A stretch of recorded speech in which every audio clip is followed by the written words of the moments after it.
अस्सलाम वालेकुम नाज़रीन। कंदील बलोच का असल नाम फौजिया अजीम था।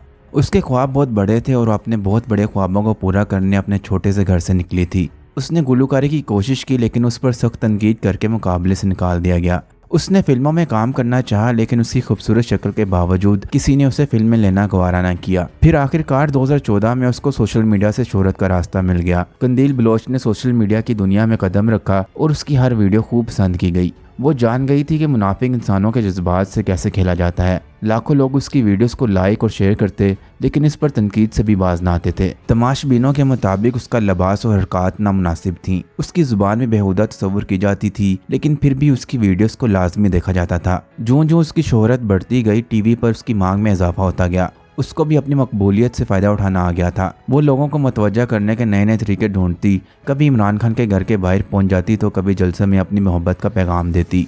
वो इमरान खान से शादी की भी ख्वाहिशमंद थी और रेहाम खान से तलाक के बाद उसने इमरान खान के लिए कई वीडियोस भी बनाई थी। उसने शाहिद अफरीदी के लिए भी वीडियो पैगाम दिया था कि अगर वो हिंदुस्तान से मैच जीत कर आएंगे तो अपने रक्स की वीडियो सोशल मीडिया पर शेयर करेंगी। शाहिद अफरीदी और क्रिकेट टीम के लिए वीडियोस बनाकर उसने बेपनाह शोहरत हासिल की थी। फिर मुफ्ती कवि के साथ इसकी वीडियो ने तहलका मचा दिया था। उसने अपना एक गाना भी बनाया था जिस पर तूफान बरपा हुआ कि ये लड़की तो बेहया और आज़ाद ख्याल है। लेकिन पाकिस्तान के हर बड़े अखबार पर इस पर ब्लॉग्स लिखे गए। उसके फॉलोअर्स और फैंस की बड़ी तादाद मर्द हज़रात पर मुश्तमिल थी। उसने सोशल मीडिया पर आने के बाद अपना नाम फौजिया अजीम से तब्दील करके कंदील बलोच रख लिया था ताकि उसकी असली शनाख्त वाज़िया ना हो। लेकिन उसके बावजूद सबसे पहले पेशावर के रहायशी शाहिद बलोच ने दावा किया था कि जुलाई 2003 में उन्होंने कंदील बलोच से कोर्ट मैरिज की थी लेकिन उनके खानदान वालों ने इन्हें कबूल नहीं किया था। बाद अज़ा उन्होंने कंदील बलोच को तलाक दी थी। दूसरी बार कोट अदू के इलाके शेख उमर के रहायशी आशिक हुसैन ने दावा किया था कि उनकी 22 फरवरी 2008 को फौजिया अजीम से शादी हुई थी और उनका एक बेटा भी है जिस पर कंदील ने उसका इतराफ भी कर लिया था। वो इतनी मशहूर हो गई थी कि हर कोई उसकी वीडियोस को देख रहा था और यही वीडियोस इसके कत्ल की वजह बनी थी। कंदील बलोच को उसके भाई ने गैरत के नाम पर इसलिए कत्ल कर दिया था कि वह बतौर मॉडल इनकी बदनामी का सबब बन रही थी।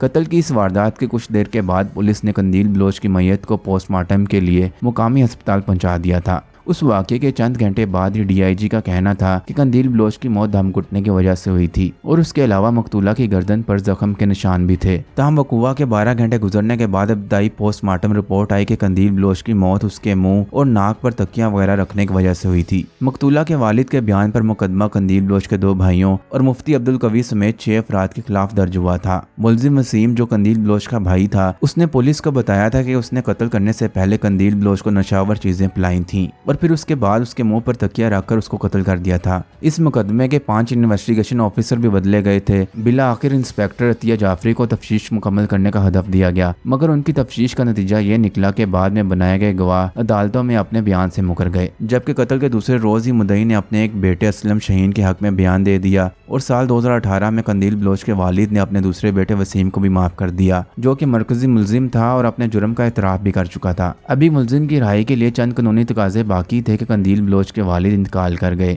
फिर कंदील की वालदा ने मुद्दइया बनकर मुकदमे की पैरवी की और मां ने भी अपनी बेटी के कातिल मुलजिम वसीम को माफ कर दिया था। वो कंदील बलोच जो अपनी आमदनी अपने बाप की मजदूरी के इलाज और माँ के बुढ़ापे के सुकून के लिए खर्च कर देती थी, इस बात से लाइल्म थी कि उसकी मौत के बाद उसके अपने वालिदैन उसके कातिलों को माफ कर देंगे और उसके कातिल आज़ाद घूमेंगे। नाज़रीन, उम्मीद करता हूँ कि आपको ये वीडियो अच्छी लगी होगी। अगर आपको ये वीडियो अच्छी लगी है तो उसको ज़रूर लाइक कीजिएगा और अगर आपने अभी तक मेरे चैनल को सब्सक्राइब नहीं किया तो बेल आइकन को प्रेस करके मेरे चैनल को सब्सक्राइब कर लें ताकि मज़ीद इसी तरह की इन्फॉर्मेटिव वीडियोस आपको मिलती रहें। अल्लाह हाफिज़।